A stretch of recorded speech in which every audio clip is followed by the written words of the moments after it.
Je m'appelle Christophe Sauvent et je vais vous présenter le groupe nanophotonique au laboratoire Charles Fabry.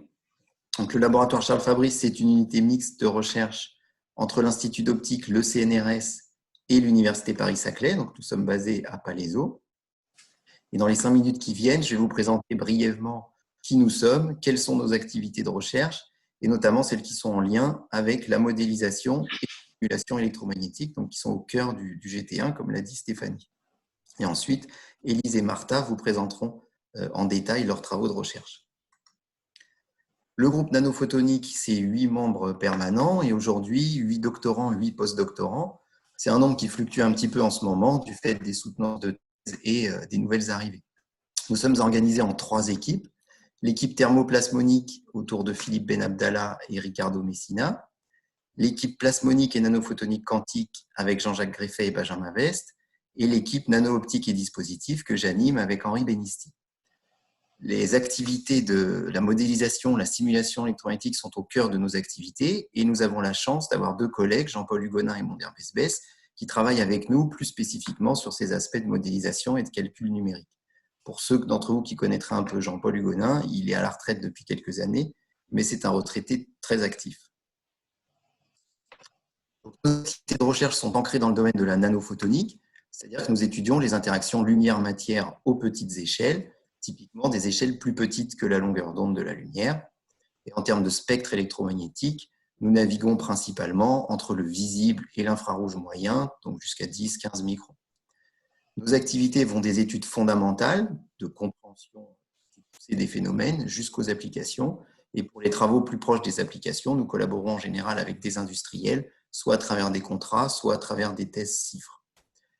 Nous n'avons pas uniquement des activités théoriques, nous avons aussi des activités expérimentales en nanophotonique et nous avons des liens forts avec le GDR ondes, particulièrement avec le GT1 sur la modélisation et la simulation électromagnétique, mais également avec le GT2 sur la physique et l'ingénierie des structures sublongueur d'onde. Donc voici une liste un peu longue, mais pas forcément exhaustive de nos activités de recherche. Nous travaillons notamment sur les nano-antennes optiques et les métamatériaux. Nous travaillons sur des systèmes en optique intégrée qui sont PT symétriques, non hermitiens, qui mélangent de l'absorption et du gain. L'équipe thermoplasmonique travaille notamment sur les transferts de chaleur en champ proche, la conversion d'énergie en champ proche. Nous travaillons également sur l'émission thermique, plus en champ lointain, des effets collectifs dans un ensemble d'émetteurs ou un ensemble de diffuseurs résonants, la plasmonique quantique. Et je voudrais mettre un petit peu l'accent sur nos études en théorie et calcul numérique, ce qui va me permettre de présenter les collaborations que nous avons avec d'autres équipes du GT1. Donc, depuis quelques années, nous développons des théories modales rigoureuses, ou en tout cas aussi rigoureuses que possible, pour modéliser les interactions entre la lumière et des nanorésonateurs optiques. Donc, si vous prenez par exemple une nanoparticule métallique, un système qui présente un certain nombre de résonances, vous l'éclairez avec un champ incident, vous allez générer un champ diffusé. Et si vous mesurez ce champ diffusé ou n'importe quel observateur du système, en fonction de la fréquence, vous allez observer un certain nombre de résonances avec des formes plus ou moins complexes. Développer une théorie modale, ça veut dire écrire ce champ diffusé comme une superposition entre les modes propres du système, EM, pondérés par les coefficients d'excitation alpha m.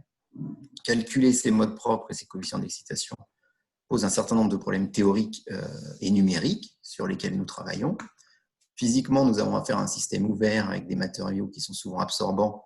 Mathématiquement, cela se traduit par des opérateurs non hermitiens dans les équations de Maxwell. Nos matériaux sont souvent dispersifs spectralement, c'est-à-dire que leurs propriétés comme l'indice de réfraction ou la permittivité dépendent de la fréquence. Mathématiquement, on a donc à résoudre des problèmes aux valeurs propres qui sont non linéaires.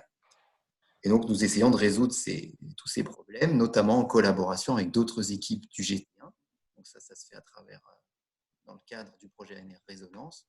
Nous collaborons avec l'équipe de Philippe Lalanne au LP2N à Bordeaux, ainsi qu'avec les équipes Athéna et Epsilon à l'Institut Fresnel, donc à Marseille. André Nicolet, Frédéric Zola, Guillaume Demézy et Boris Gralac.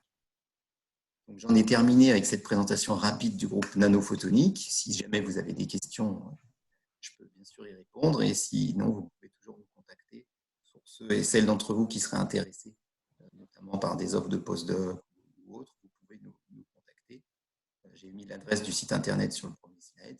Et je vais laisser maintenant la parole à Élise et Martha.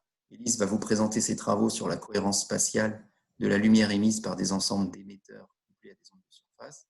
Puis Martha vous parlera de ses travaux sur la modélisation du couplage entre le rayonnement et la conduction dans les transferts de chaleur entre deux corps proches.